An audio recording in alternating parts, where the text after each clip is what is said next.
El tema de hoy es un tema que continúa con la vida de Judas Iscariote, que tuve la ocasión de hablar de ella hará, yo creo que aproximadamente mes y medio, así que pasado tanto tiempo, no pretendo que todos os acordéis de lo que dije en la primera parte.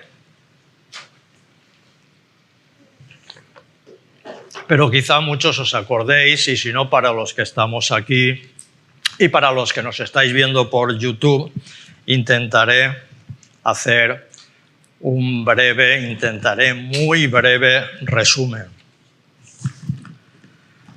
La historia que comenzamos de Judas Iscariote no es una historia llena de alegría, al contrario, es una tragedia, y una tragedia de unas magnitudes muy importantes. Así que a veces la vida del cristiano es muy superficial, a veces tocamos los temas de una manera un poco tanto baladí en nuestra vida, pero el intento que yo he querido hacer con este personaje tan denostado de Judas Iscariote es hacernos ver cómo se vive una tragedia en la vida de una persona frente a Dios, una auténtica tragedia. Y más que nada lo tengo enfocado para aquellos que no quieren vivir tragedias, que obvian a Dios en su vida, pero que se están equivocando. Decía don José Ortega y Gasset, el ilustre filósofo español, una frase muy conocida: yo soy yo y mi circunstancia, y si no la salvo a ella, no me salvaré yo. Y esto lo he querido aplicar un poquito a la circunstancia de pecadores que llevamos todos arrastrando. Si nosotros no salvamos esa circunstancia de pecadores, como decía el filósofo, no me salvo yo. Y esa es la solución al problema actual del hombre. En este caso el modelo es Judas Iscariote. Por cierto, adelanto ya que es un modelo nuestro, de cada hombre y mujer. Al final lo intentaré explicar un poquito mejor. Pero bien, el tiempo pasa muy rápidamente. Vamos a hacer un resumen. Ya vimos en la anterior predicación que cuando el Señor Jesús llamó a los 12 apóstoles, no le llamó a Judas para que le traicionase. Ojo. Esto sería prácticamente una blasfemia. No lo llamó para eso, para que le traicionase. No había en el llamamiento del Señor Jesucristo ninguna discriminación hacia ninguno de los 12 apóstoles. El corazón del Señor Jesucristo era el mismo para Mateo que para Juan, que para Judas Iscariote. El mismo corazón de amor hacia los 12. Bien, escogió a estos 12 con la finalidad de predicar el reino de Dios, sanar enfermedades, expulsar demonios, etc. Y a continuación que les manda, da el nombre de los 12 apóstoles y el último que nombra es Judas Iscariote. Cuando el Señor, esto es muy resumido, cuando el Señor entró en el templo en la fiesta de la Pascua y vio todo el espectáculo que había allí con los campistas, con los vendedores de bueyes, palomas, corderos, etcétera, etcétera, dijo: habéis convertido la casa de mi padre en una cueva de ladrones. Y Judas estaba entonces plenamente identificado con lo que acababa de hacer Jesús. Estaba completamente de acuerdo. Es más, ese era el Mesías que Judas estaba esperando, y Jesús lo estaba haciendo como Judas creía que debía de ser el Mesías. El milagro de los famosos panes y de los peces, donde se da de comer a 5.000 hombres, más mujeres, más niños, etcétera, etcétera. Ese era el momento que Judas estaba esperando. Cuando Judas vio el gran milagro, dijo: esto es maravilloso, este es el Mesías que está esperando el mundo. Pero Jesús, ¿qué hace? Que cuando se entera de que quieren hacerle rey, cuando da de comer a las multitudes, El Señor Jesús se retira al monte porque quieren hacerle rey y ahí empieza la frustración de Judas porque dice, no vas por el buen camino, has perdido la oportunidad de que ahora todos te reconozcan el rey y ahora tú te retiras, esto no cuadra con el asunto que yo llevo, con la estrategia que yo creo, porque en realidad la gran diferencia que había es que Judas tenía una estrategia para el Mesías, pero el Señor Jesús tenía la suya y ambas no coincidían para nada, aunque es verdad que Judas intentó muchas veces convencer al Señor Jesucristo para que aplicase la estrategia del gran Salvador del mundo, que diese de comer a todos, que gobernase en el nuevo orden mundial y al que se moviese, ya sabéis lo que pasa, todos quietos. Más o menos una dictadura a nivel mundial, reconociendo que era el Mesías, pero sin darles la libertad a ninguno. O en definitiva, Judas no le importaba que este nuevo orden mundial no estuviera basado en la transformación del corazón de las personas. Y un día están en Betania, allí comiendo con Marta, con Lázaro, con María, el Señor Jesús, y allí Judas, cuando ya está atacando, le crea un problema muy importante. Jesús entonces estuvo en una situación quizás de las más apretadas de su vida, ahora lo veremos. Pero Jesús sigue allí hablando de su muerte, sigue diciendo que el Hijo del Hombre tiene que subir a Jerusalén y ser muerto y resucitar al tercer día. Y Judas no está de acuerdo con eso que está diciendo Jesús.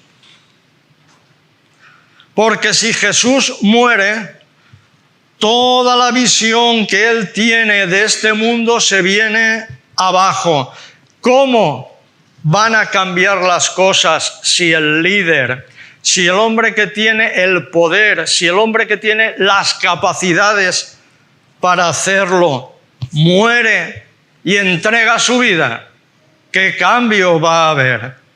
Y ya allí Judas, en aquella casa, públicamente desata una guerra contra Jesús impresionante. Y bien, para la segunda parte he cogido una lectura en Lucas 22. Habría muchas lecturas, pero no se puede dar todas. En Lucas 22, 1 al 6, que dice: estaba cerca la fiesta de los panes sin levadura, que se llama la Pascua. Los principales sacerdotes y los escribas buscaban cómo matarlo porque temían al pueblo. Entró Satanás en Judas, por sobrenombre Iscariote, el cual era uno de los 12. Este fue y habló con los principales sacerdotes y con los jefes de la guardia de cómo se lo entregaría. Ellos se alegraron y convinieron en darle dinero. Él aceptó y buscaba una oportunidad para entregárselo a espaldas del pueblo. Bien, un relato más de la vida de Judas en un momento ya clave donde decide entregar a Jesús. Bien, nos hemos situado en Betania, en casa de Marta, María y Lázaro. Allí viene una mujer, se arrodilla a los pies de Jesús, derrama un frasco de un ungüento precioso, carísimo, sobre los pies, cuyo precio, mejor dicho, constituía el salario de muchísima gente que servía para comer, donde había concretamente mucha miseria.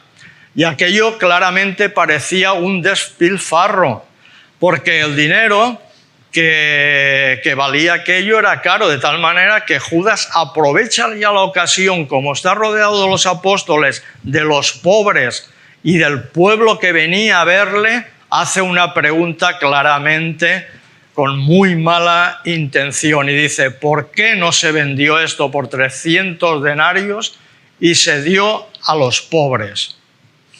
300 denarios es el sueldo de 300 trabajadores al día, como si Abel tuviese 300 hombres y llegase el atardecer y tuviese que soltar el sueldo de un día, Pues bien, eso daba 300 denarios, daba para mucho.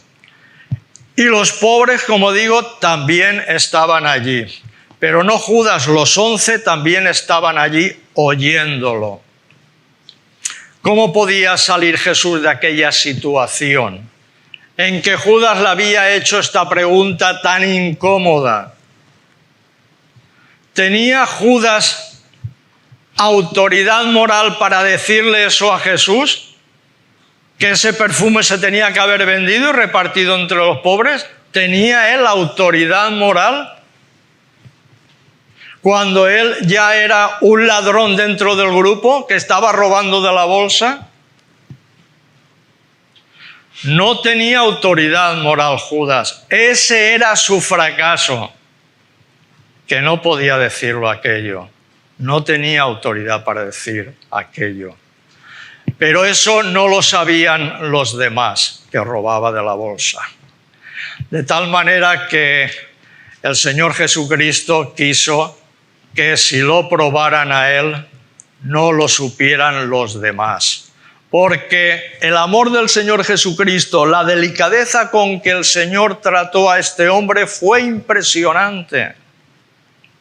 Siempre nos fijamos en todos los 11 apóstoles, pero es que con este hombre Jesús tuvo algo muy especial. Siempre procuró guardarlo, siempre procuró que los demás no se enterasen. Incluso cuando este hombre, Judas Iscariote, salió para traicionarle, fijaos, nadie se enteró por la manera en que Jesús lo hizo.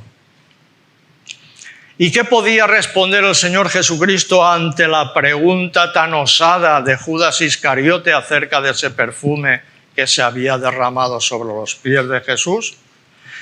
¿Qué podía responder el Señor? Él, que entregaba su vida por los pobres.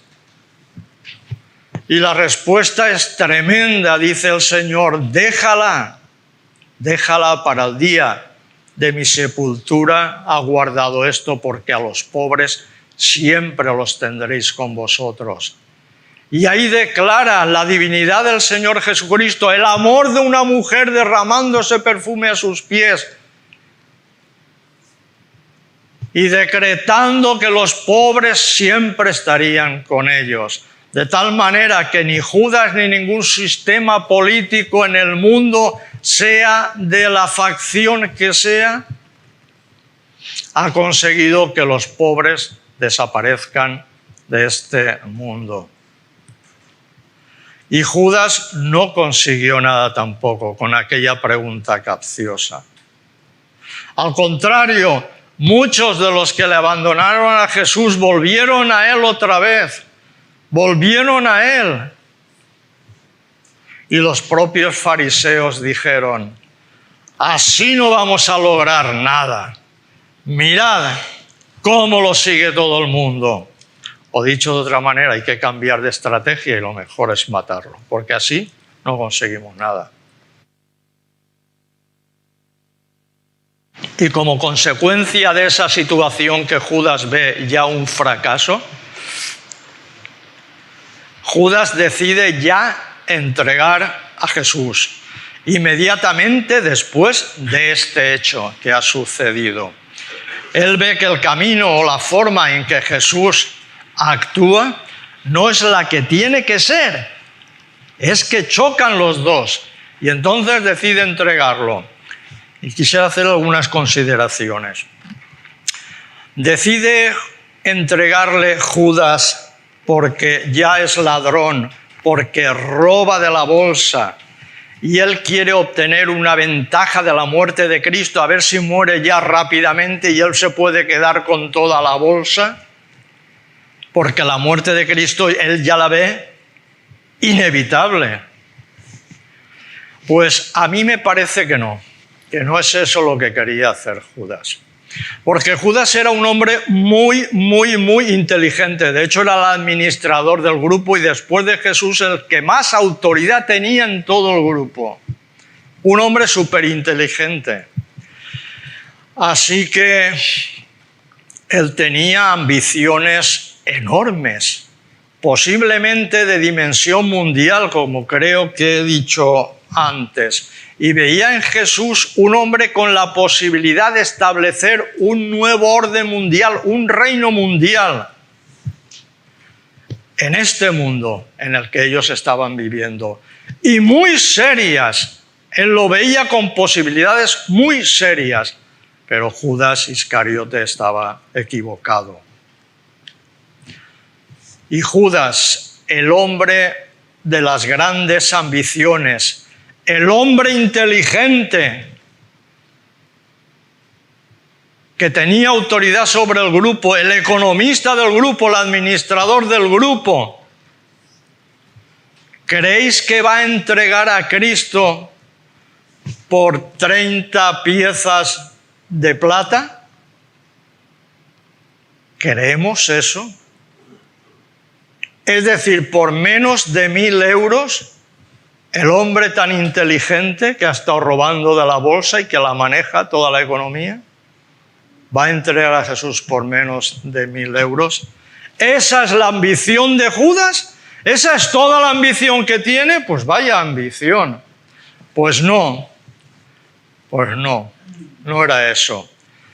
Porque el Sanedrín, los miembros del Sanedrín, los sacerdotes y los ancianos no aceptaban que Jesús era el Cristo. Y si no era el Cristo no valía nada. Era un vil esclavo y como tal, valorando a Jesús como un vil esclavo, le marcan el precio de un esclavo, 30 piezas de plata. Y Judas, el hombre que robaba, el hombre que le gustaba el dinero, el hombre que estaba lleno de ambición, vende a un hombre que arrastra al mundo por el precio de un esclavo. Y lo peor, no discute el precio que le dicen los sacerdotes. Lo único que busca ya Judas en ese momento es la ocasión para entregarlo.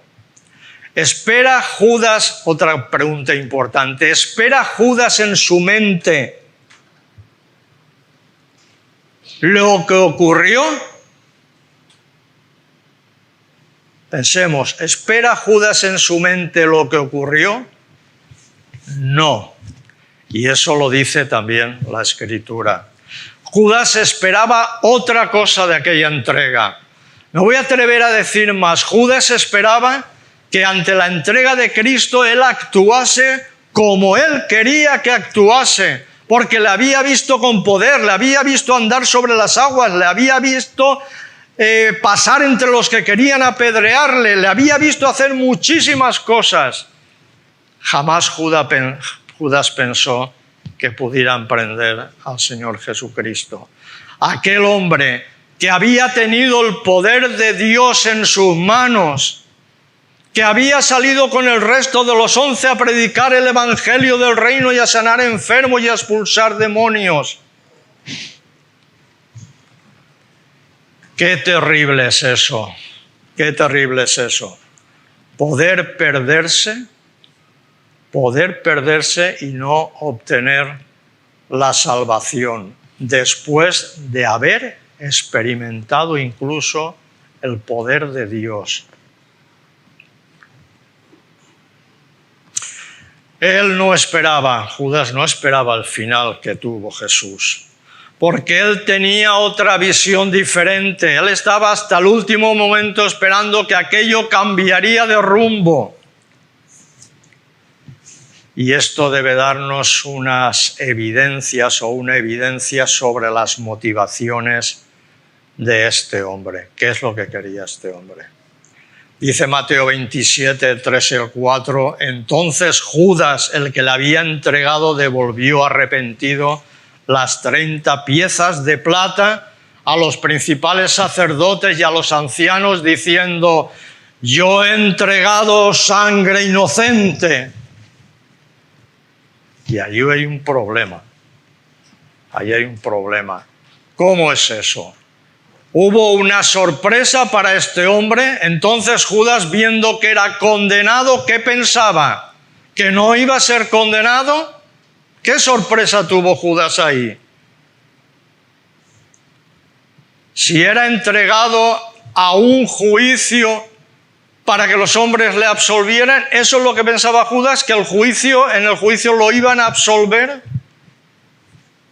Si todos eran enemigos de Jesús, si Judas sabía que todo el Sanedrín estaba en contra de Jesús, excepto 2 personas, Nicodemo y José de Arimatea, pero ¿qué podían hacer ellos 2 votos frente a 69? Porque lo constituían 71 miembros.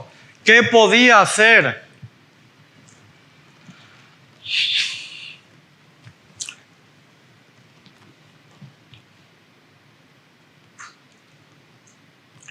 Y además, él había visto salir ileso a Jesús en medio de tantas multitudes que querían apedrearlo, como he dicho antes, había visto tantos milagros de Jesús, porque pienso que él aún seguía creyendo que era el Mesías, pero que estaba equivocado en su estrategia y en el último momento Jesús iba a reaccionar. Pero no fue así. A mí me parece que lo que hizo Judas fue provocar a Cristo. Provocarlo para que reaccionase, porque hay veces que si no provocas a una persona no reacciona, se queda igual. Y entonces dice, bueno, a ver si así espabila despierta. Y cuando Judas se desmoronó de verdad, cuando Judas quedó desarmado, fue cuando vio que Jesús era condenado. Y fue por primera vez que pensó, estoy equivocado, este no es el Mesías. Y por eso digo que cuando hablemos de Judas debemos hacerlo con todo respeto. De verdad, hacerlo con todo respeto, porque para mí aquí hay una situación terrible en la vida de este hombre, una situación terrible, una decepción tremenda cuando vio que Jesús era condenado. Devolvió arrepentido las 30 piezas de plata a los sacerdotes y a los ancianos diciendo, yo he entregado sangre inocente, aquí tenéis esto. Y ellos dijeron, ¿qué nos importa a nosotros? Allá tú. Y fue y se ahorcó. Y qué fácil es saber y decir, qué duro es el corazón de Judas, qué rebelde era Judas. Más de 3 años andando con el Señor Jesucristo haciendo milagros. Y el Señor que está a su lado todos los días.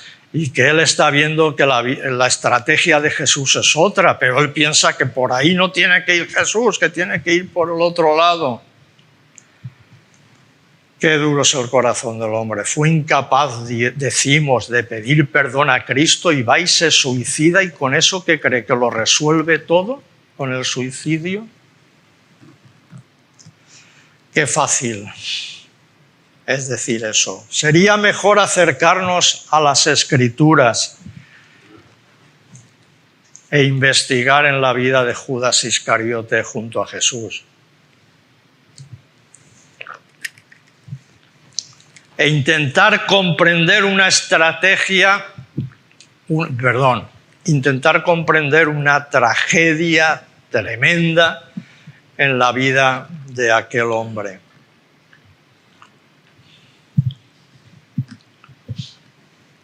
La de un hombre que evidentemente estuvo equivocado, pero estuvo equivocado como podemos estar equivocados nosotros, ojo, con Jesús, mucho ojo, como tú y como yo estaba equivocado.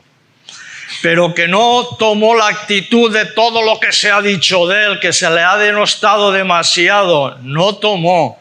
Ese hombre tuvo una frustración tremenda por la dialéctica y el pensamiento confrontado con el Señor Jesucristo, como lo podemos tener cualquiera de nosotros.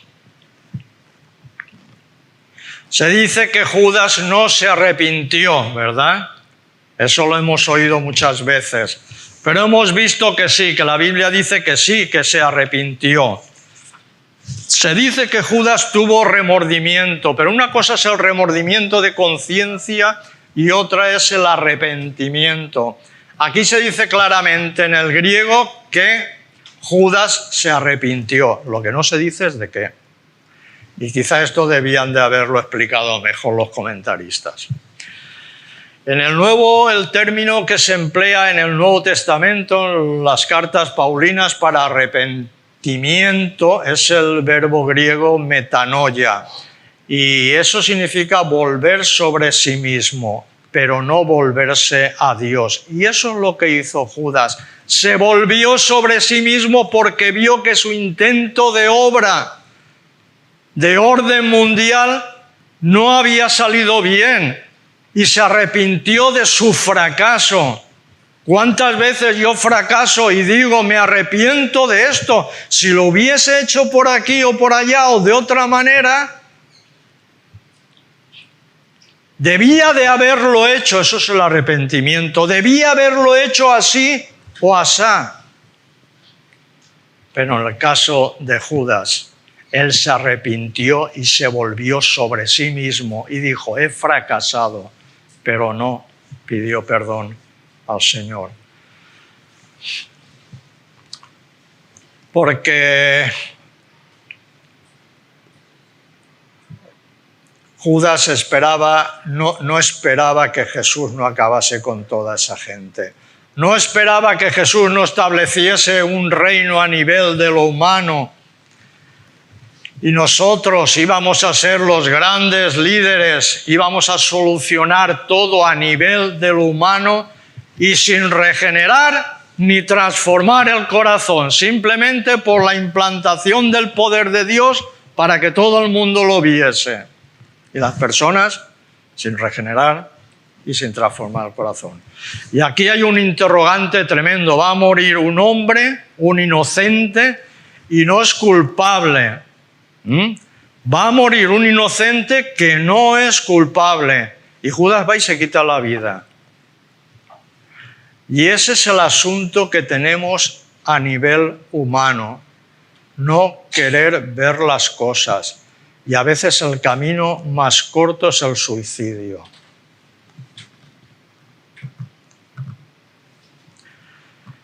Es una tragedia y lo que pasa después de ese momento que Judas lo entrega, vamos a decir entre comillas que es un problema para Dios, porque Cristo amaba absolutamente a Judas.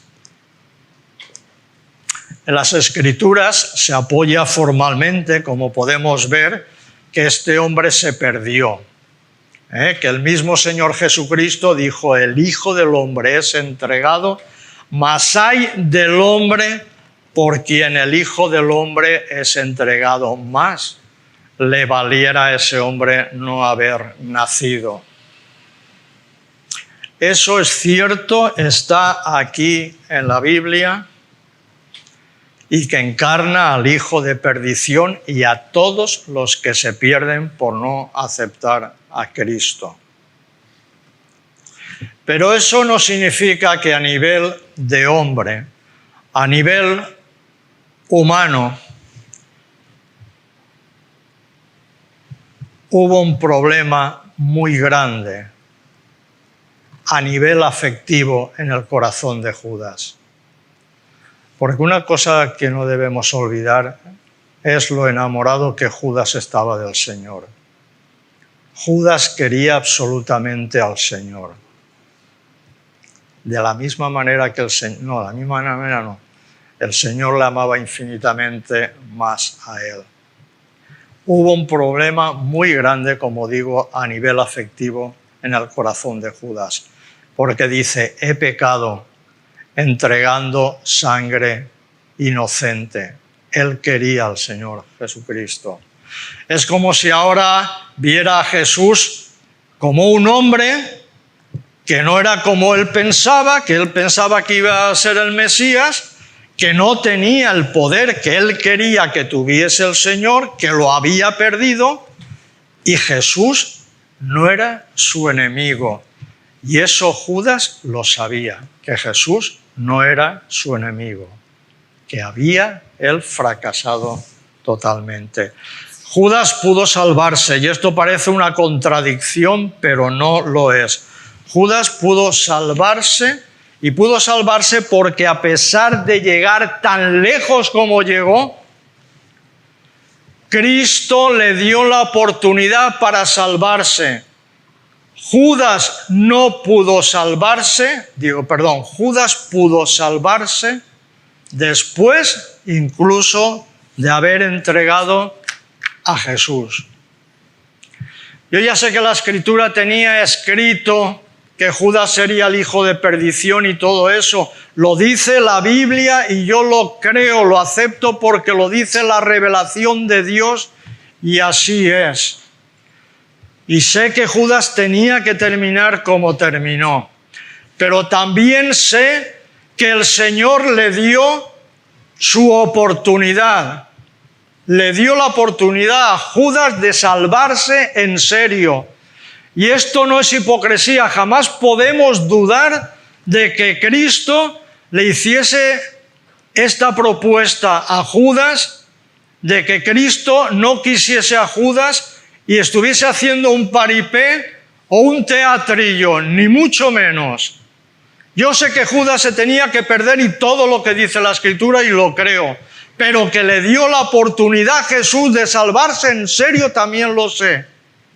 Y él no la aceptó, pero Cristo se la dio.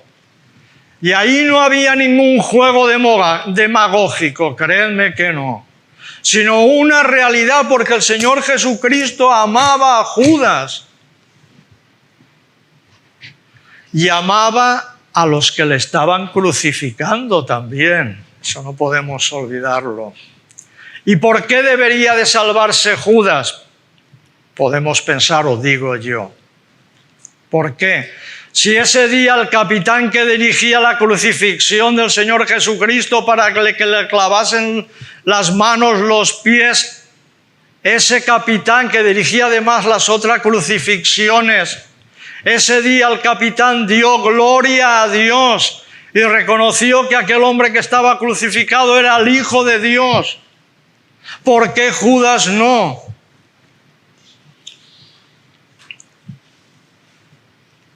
¿Por qué en Judas no?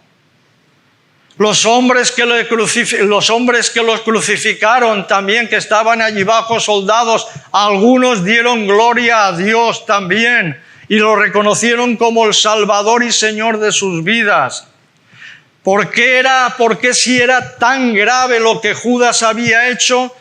Porque si era tan grave, también era grave insultar a Jesús como aquel ladrón desde la misma cruz y burlarse de él. Y también era grave la decisión de Pilato de, pudiendo salvar al Señor Jesucristo, decir, me lavo las manos y me alejo de este tema. Y también a Pilato el Señor le dio la oportunidad de salvarse, se la dio cuando estuvo hablando con él. Y Judas tuvo su oportunidad, la de él.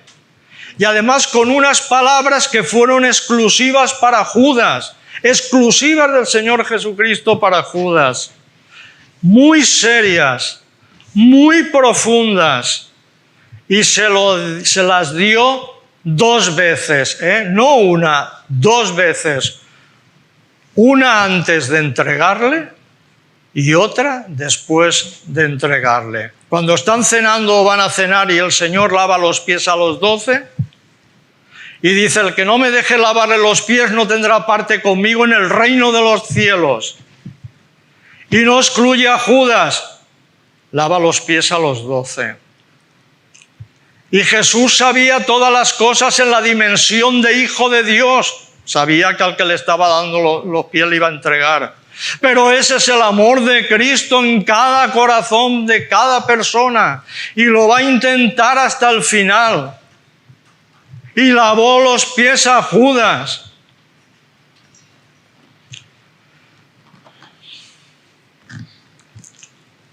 no discriminó el Señor, y cuando Él se entristece al final de esta escena, que ha lavado los pies a los 12 discípulos, cuando acaba de lavar con la toalla y secar, les dice: de cierto os digo que uno de vosotros me va a entregar. Y se crea una inquietud tremenda en el grupo. Se crean grupos. ¿Será? ¿Quién será? ¿Quién será? ¿Tú sabes quién será? El otro para ver. Bueno, Leonardo da Vinci tiene el cuadro de la Santa Cena donde tiene 4 grupos de 3 personas y se están preguntando los apóstoles. Lo retrató muy bien. Pero bueno, allí están ellos indagando, investigando. Y preguntan: ¿soy yo, Señor? ¿Soy yo, Señor? El otro pregunta: ¿soy yo, Señor? Fijaos que son más honestos que nosotros nos creemos perfectos. Sin embargo, ellos dicen: a ver si soy yo estoy aquí también con él, pero resulta que yo voy a hacer alguna barrabasada después. Y preguntan: ¿soy yo, Señor? Con una sinceridad absoluta. Y le llega el turno a Judas, y Judas le dice: ¿soy yo, Señor? Y él responde: tú lo has dicho. Pero los demás no se enteran de que Judas es el traidor. Y hay una cena allí, esa cena, donde el Señor Jesús moja el pan en el guiso, en el plato más grande, moja un trozo de pan y se lo da a Judas en la boca para que coma de ese trozo de pan. ¿Cómo se iban ellos a enterar de que Judas era el traidor? El Señor ya lo sabía, y cuando le da el trozo de pan le dice: lo que vas a hacer, hazlo más pronto. Y Jesús sabía lo que él había decidido hacer, que era entregarlo. Y los demás no se enteran. Y cuando Judas sale de noche, como dice la Biblia, cuando las tinieblas de su propia decisión caen sobre su espíritu y su alma, cuando Judas sale de allí, no se entera nadie que va a entregarle. ¿Por qué? Porque el Señor Jesús había mojado el trozo de pan en el guiso y se lo había dado exclusivamente a Judas. Y es costumbre oriental, o entre los orientales, que dar el pan mojado en el guiso es la máxima expresión de distinción hacia un invitado. La máxima expresión de distinción. Por eso, ¿cómo van a pensar ellos? Si además sabían que Judas administraba todo. Era como si le dijese: tú eres especialmente mi amigo. Es decir, a quien Jesús diese el pan era el que presidía toda aquella mesa. Todo aquello, el que recibía la deferencia especial de Cristo. ¿Cómo va a pensar uno que es halagado, que tiene las deferencias del propio Hijo de Dios, va a ser el que le entrega? Ni mucho menos. Pero el Señor sí que sabe que le va a entregar, a pesar de tener ese detalle tan importante. Porque dice: ahora va a ser glorificado el Hijo del Hombre. Y Judas sale. Y le dio una oportunidad a Judas de que dije: Señor, perdóname, no salgo de esta sala, me quedo aquí. He intentado hacer esto y lo demás y tal. Y salió. Y salió de aquella sala. Por eso Jesús dijo: ahora va a ser glorificado el Hijo del Hombre. Le dio una oportunidad, se fue y no la admitió. Y cuando llega a Getsemaní, le da otra oportunidad más grande y más seria todavía a Judas, más profunda. Cuando Judas llega y va a ver al Señor, él les había dicho: al que yo besare, ese es el que tenéis que prender. Y se acerca al Señor y le saluda y le dice: salve, maestro. Todavía le llama maestro. Todavía le llama maestro. Dice: y le besó. Le besó. Y la palabra besar en griego aquí es efusivamente, darle 2 o 3 besos, es decir, acercarse a él y besarle como si no lo hubiera visto en un año. ¡Qué curioso es esto!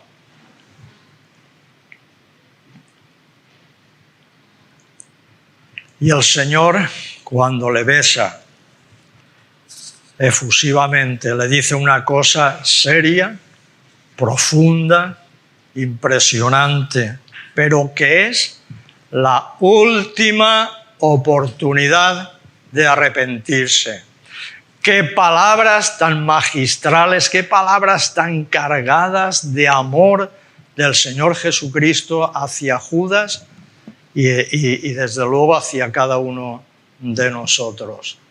Porque le dice, amigo, ¿a qué vienes?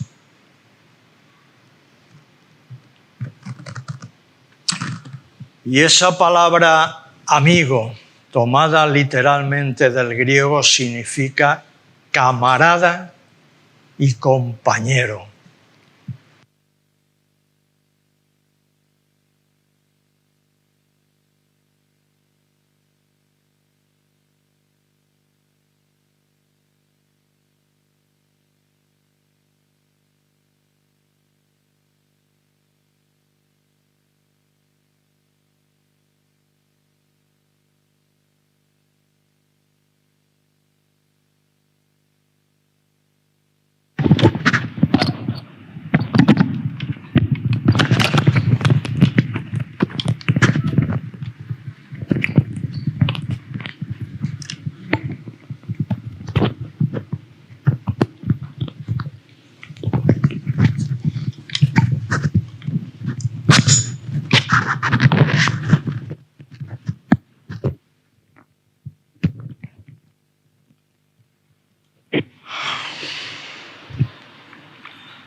Camarada y amigo, le dice el Señor Jesucristo, ¿a qué vienes? Camarada, compañero, amigo, tiene un significado muy especial y no se puede llamar a nadie, a una persona así, con esa palabra que acerque más. Cuando esa palabra es sincera, es auténtica y tú te refieres a la otra persona con esa palabra. Cuando esa palabra es la que expresa más comunicación o afectividad hacia la otra persona, el deseo de identificación total. Y Cristo, después de ser traicionado, le está dando a este hombre esa oportunidad. Camarada, compañero, ¿a qué vienes? Y la palabreja, la pregunta se las trae, ¿a qué vienes? Y Judas podría haber dicho, hacer una tontería de dimensiones mundiales. Perdóname, Señor, y caigo rendido delante de ti. ¿A qué voy a venir si tú sabes todas las cosas ya?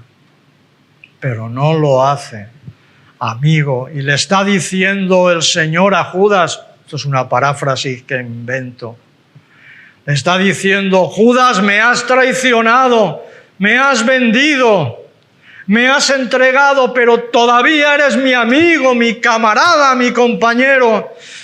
Si tú quieres y todavía tienes la oportunidad a pesar de todo lo que has hecho. Y dicen algunos, Judas no podía.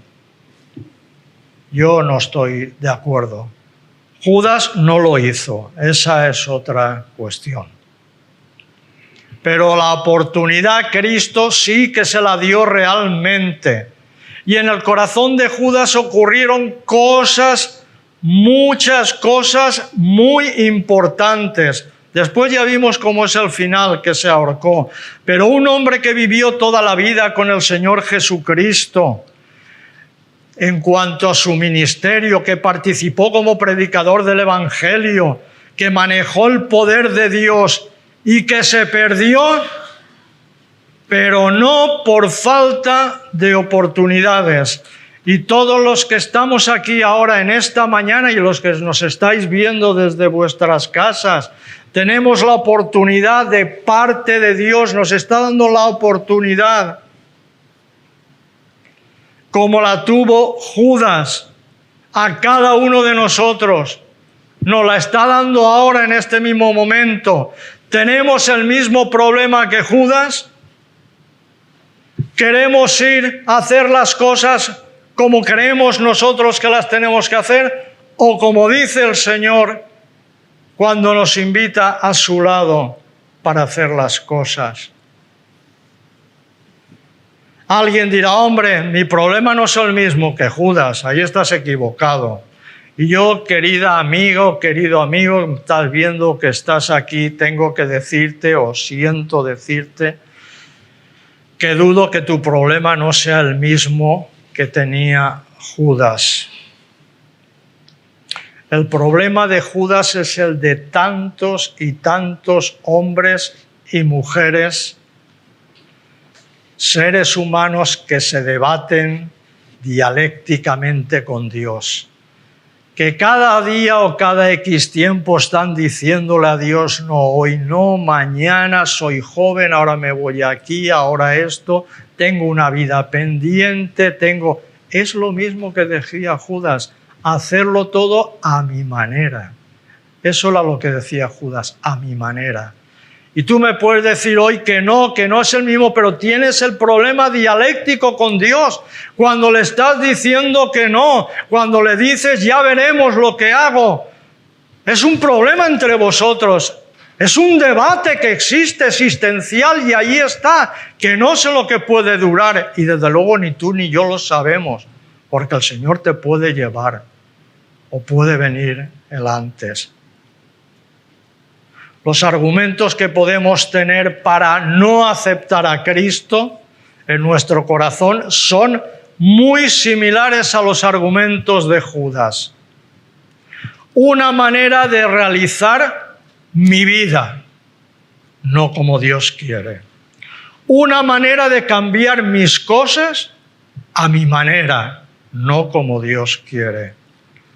Una manera de superar mi condición de pecador, de frustración, de seres frustrados que nos arrastramos por el mundo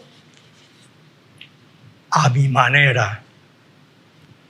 Una manera de pensar, en definitiva, que dice que no necesitamos a Dios.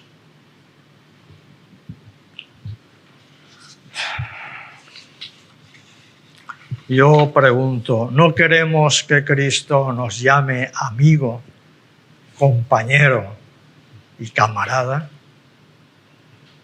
Que Cristo nos abra esa puerta del afecto, del amor de Dios hacia Él, que nos lleve a una relación inmediata con Él, una relación de amor, de santidad, con la promesa de estar con Él por toda la eternidad. Pues Cristo nos ofrece una perspectiva distinta que la que podemos tener nosotros ahora y que la que tenía Judas. Si adquirimos nuestro compromiso con Él, si le decimos que sí al Señor, le abrimos ahora nuestro corazón y le decimos, Señor, entra en mi vida, límpiame de todo mi pecado y dame la paz y el gozo que necesito junto a ti. La Biblia dice que Judas se comprometió con aquellos que tenían que matar a Jesús. Judas no se comprometió con Cristo. Cuando tuvo la oportunidad, se comprometió con los hombres. ¿Y cuál fue su final? Creo que ya lo hemos visto hoy. Ahora yo pregunto, ¿cuál quieres que sea tu final? ¿El de Judas? Ya lo sabemos. Fue terrible.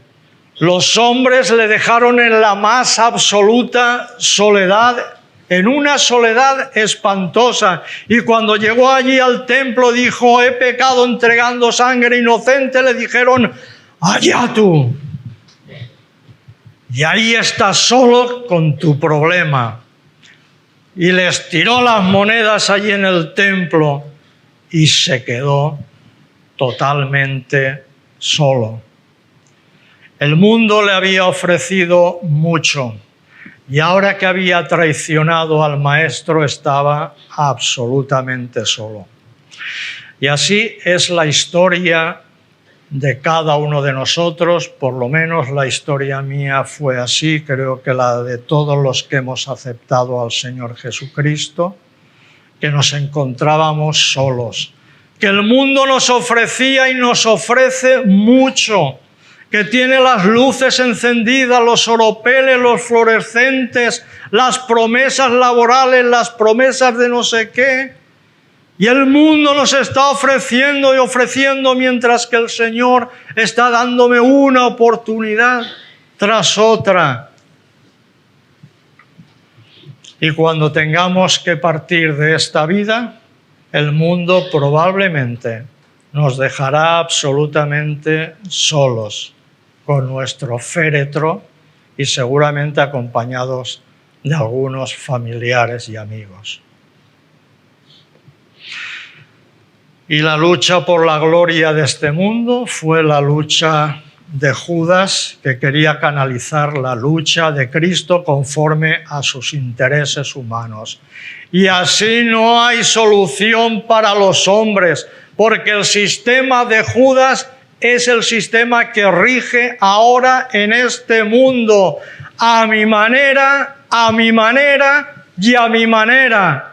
Y se lo digo a Dios y se lo digo al que me predica, se lo digo al amigo que me invita a conocer al Señor y se lo digo a todo.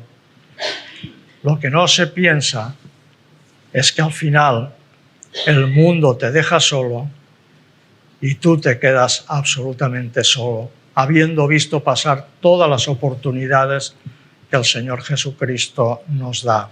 Termino con una breve poesía de un poeta español que dice: de tanta gloria pasada, ¿qué le queda al hombre?